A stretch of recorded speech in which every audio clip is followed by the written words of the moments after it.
તો વડાપ્રધાન નરેન્દ્ર મોદીના 75મા જન્મદિવસ નિમિત્તે વિશ્વના સૌથી મોટા ક્રિકેટ સ્ટેડિયમ નરેન્દ્ર મોદી સ્ટેડિયમમાં ઐતિહાસિક મેગા રક્તદાન કેમ્પનું આયોજન કરાયું છે। તેરાપંથ યુવક પરિષદ દ્વારા રક્તદાન અમૃત મહોત્સવ 2.0 અંતર્ગત આ કાર્યક્રમનું આયોજન કરાયું છે, જેમાં પીએમ મોદી વર્ચ્યુઅલી પ્રારંભ કરશે। ભારત સહિત 75થી વધુ દેશોમાં 7500થી વધુ કેમ્પો એકસાથે યોજાશે। આજે સવારે 7 વાગ્યાથી શરૂ થતા કેમ્પમાં 3 લાખથી વધુ યુનિટ રક્ત એકત્રિત કરવાનું લક્ષ્ય છે। આમાં 75,000 યુવાનો, 4,000 રક્ત બેંક, 5,000 ડોક્ટર, 25,000 ટેકનિશિયન અને 1 લાખ સ્વયંસેવકોની ભાગીદારી રહેશે। કેન્દ્રીય સ્વાસ્થ્ય મંત્રાલય સહિત વિવિધ વિભાગોને સફળ બનાવવા માટે મદદ કરી રહ્યા છે।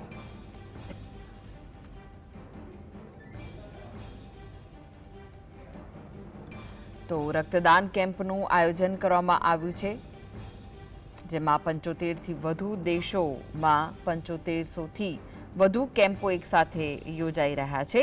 આજે વડાપ્રધાન નરેન્દ્ર મોદીનો જન્મદિવસ છે, ત્યારે આ વિશેષ કાર્યક્રમનું આયોજન કરવામાં આવ્યું છે।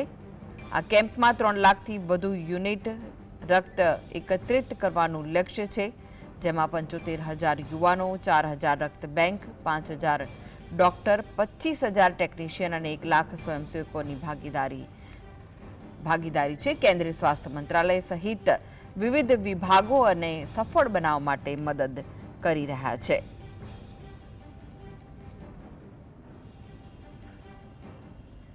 તો આ વિશે જ વધુ માહિતી માટે જોડાઈ ગયા છે સંવાદદાતા જતીન। મેગા રક્તદાન કેમ્પનું આયોજન કરાયું છે, શું વિગતો છે?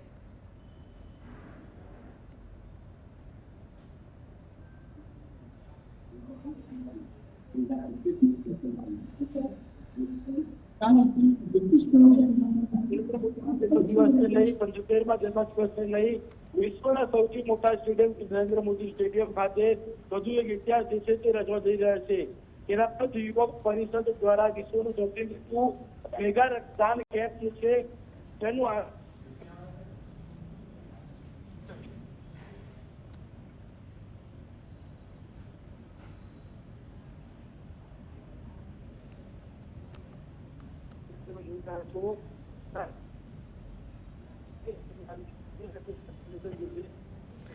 જી જતીન, આભાર માહિતી આપવા માટે।